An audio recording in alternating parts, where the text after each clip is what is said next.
Hello students, today we will start part 10 of electric potential and the capacitance. Last video में हमने Gauss theorem की थी.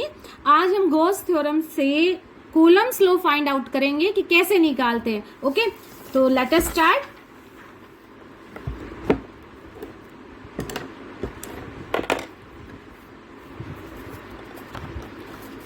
Deduction of Coulomb's law from the Gauss law.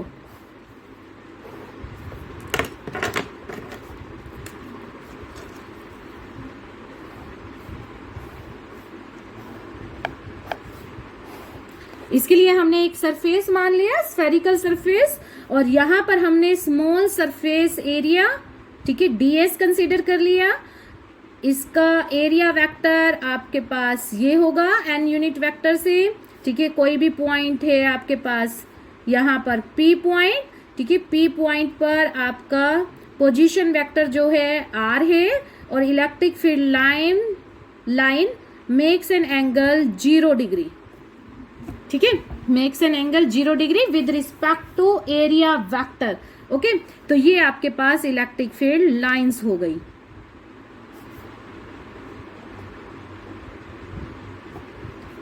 Okay, तो अब हम निकालते हैं बाय द गॉस थ्योरम. क्या था आपका? Phi equal to surface integral of E dot D S, ठीक है, E dot D S. Theta की वैल्यू हमने यहाँ पर पहले ही बताई. थीटा क्या है आपके पास? 0 डिग्री है, तो यहाँ पर इंड्यूस्ड कर दो, तो ये आपके पास क्या हो गया यहाँ पर?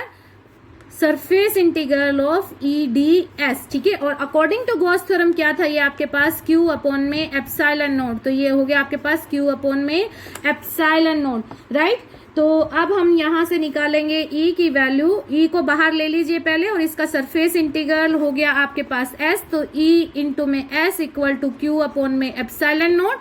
S is the surface area. हमें पता है कि स्फेरिकल सरफेस का जो सरफेस एरिया होता है वो 4 पाई आर स्क्वायर के इक्वल होता है. तो ये हुआ आपके पास E इंटू में 4 पाई आर का square equal to Q upon में एप्सिलॉन नॉट, राइट. तो अब E की वैल्यू जो है आपके पास क्या आ गई? 1 अपॉन में 4 pi epsilon not Q divide by में R का स्क्वायर, ठीक है. और कूलम्स लॉ क्या है आपका? F की वैल्यू फाइंड आउट करना, इलेक्ट्रोस्टैटिक फोर्स की वैल्यू फाइंड आउट करना. तो हमें पता है कि जो फोर्स की वैल्यू होती है वो चार्ज इनटू में इलेक्ट्रिक फील्ड होती है. तो अगर हम यहाँ पर P पर एक अनदर चार्ज ले आए Q note, if we have another charge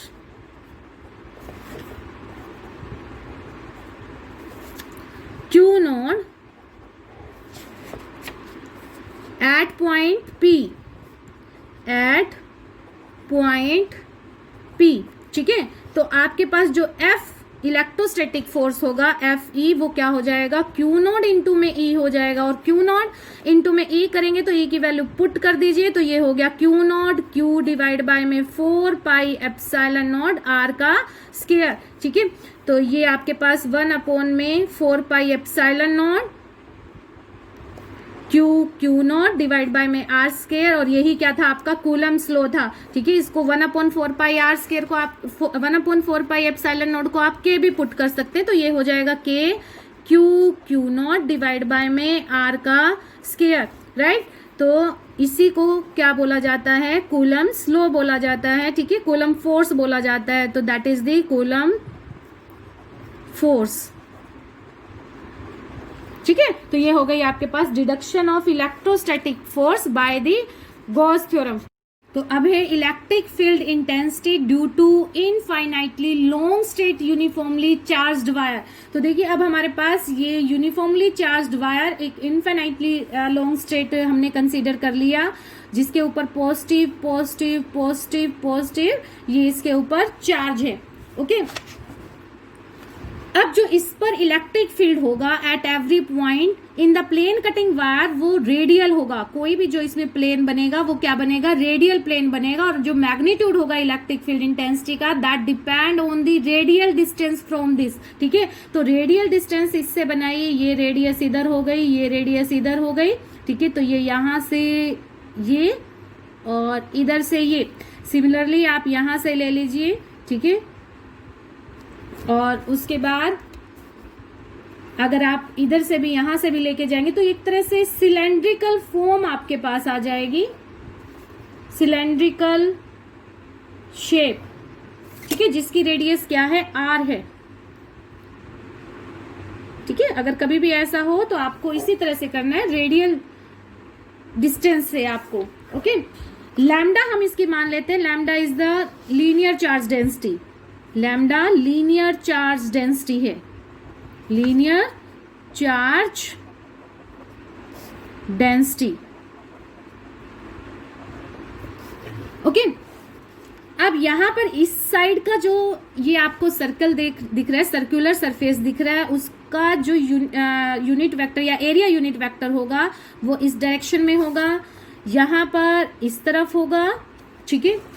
और अगर हम यहां पर कोई पी पॉइंट या पी सरफेस मान लेते हैं, स्मॉल सरफेस, तो यहां से आपका ये इलेक्ट्रिक फील्ड की डायरेक्शन हमने शो कर दी और यहां पर ये इसका एरिया वेक्टर शो होगा। तो हमारे पास इस सिलेंडर में देखो 3 सरफेस है, एक ये कर्व्ड हो गया, एक ये सर्कुलर और एक ये सर्कुलर, ठीक है। तो टोटल इलेक्ट्रिक फ्लक्स जो होगा, टोटल इलेक्ट्रिक फ्लक्स वो φ1 प्लस में φ2 प्लस में φ3 होगा, ओके।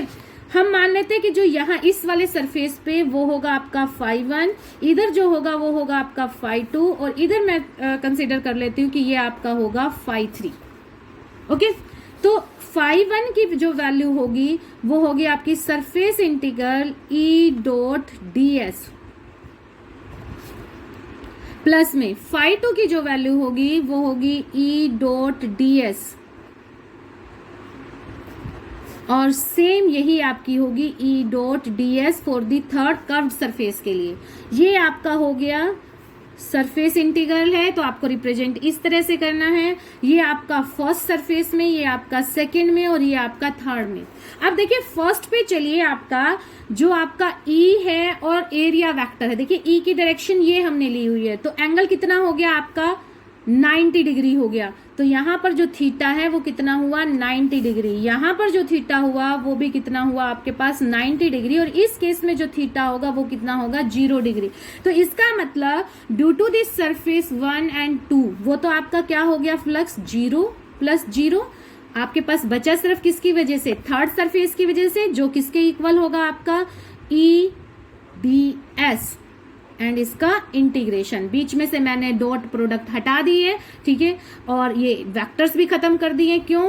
क्योंकि यहाँ पर जो आपका एंगल है वो थीटा वो कितना है आपका 0 डिग्री है, ठीक है। तो अब E बाहर निकाल लीजिए और सरफेस इंटीग्रल ये आपके पास बच गया ds, ओके, ds। अब आपको पता ही है कि अगर हमारे पास एक सिलेंडर है और सिलेंडर में कर्व सरफेस एरिया आपको निकालना है तो वो किसके इक्वल होता है 2 पाई RL के इक्वल होता है, ठीक है। तो ये आपने क्लास 10th में रीड भी किया होगा, ठीक है, क्लास 10th में या 9th में। तो E इंटू में 2 पाई RL, L क्या है और R क्या है, देखिए R जो है इसकी रेडियस है R, ठीक है, R जो है आपकी रेडियस, और इसमें जो आपका L था, L क्या है इसकी लेंथ हमने कंसीडर कर ली है, ओके। तो E 2 पाई RL, ओके। अब यहां पर लगा दीजिए गॉस लॉ। तो गॉस लॉ के अकॉर्डिंग क्या था, अकॉर्डिंग टू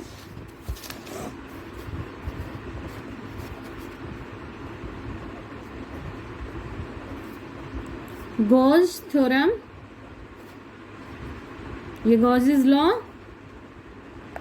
फाई क्या होता है आपका Q अपॉन में एप्सिलॉन नोट, Q अपॉन में एप्सिलॉन नोट। ये Q क्या है आपका total charge enclosed in it, ठीक है, ये Q क्या है total charge enclosed in it. तो Q इज द चार्ज, आप लिख दीजिए, तो Q अपॉन में एप्सिलॉन नोट, यहाँ पर लिख भी सकते हो, इसकी वैल्यू क्या है आपके पास Q है, ओके।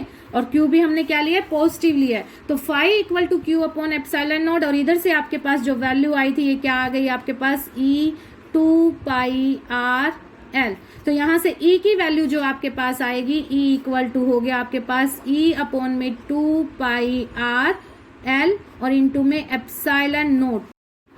तो Q अपॉन L आपका लैम्डा लीनियर चार्ज डेंसिटी, तो ये हो गया आपके पास लैम्डा अपॉन में 2 पाई आर एप्सिलॉन नॉट। ओके, यहाँ पर आप लिख भी सकते हो साइड में, लैम्डा आपकी जो वैल्यू होती है लीनियर चार्ज डेंसिटी, ये होती है आपके पास Q अपॉन में L। ओके, अब इसके बाद आपको बताना कि जो E है वो आपके पास इनवर्सली प्रोपोर्शनल टू R आएगा। ठीक है, यहां से देखिए E is inversely proportional to R। और ऑल्सो एक चीज और याद रखना कि इफ लैम्डा आपका ग्रेटर देन 0 है तो आपके पास जो इलेक्ट्रिक फील्ड आएगा वो रेडियली आउटवर्ड होगा। E is radially outward, radially outward. Okay, और अगर ये आपका इफ लैम्डा लेस देन 0 होगा तो E आपका E इज रेडियली इनवर्ड होगा। E is radially inward. Okay, तो आज के लिए इस वीडियो में इतना ही। आई होप कि आपको अच्छा लगा होगा। If you like it then subscribe my channel. Thank you.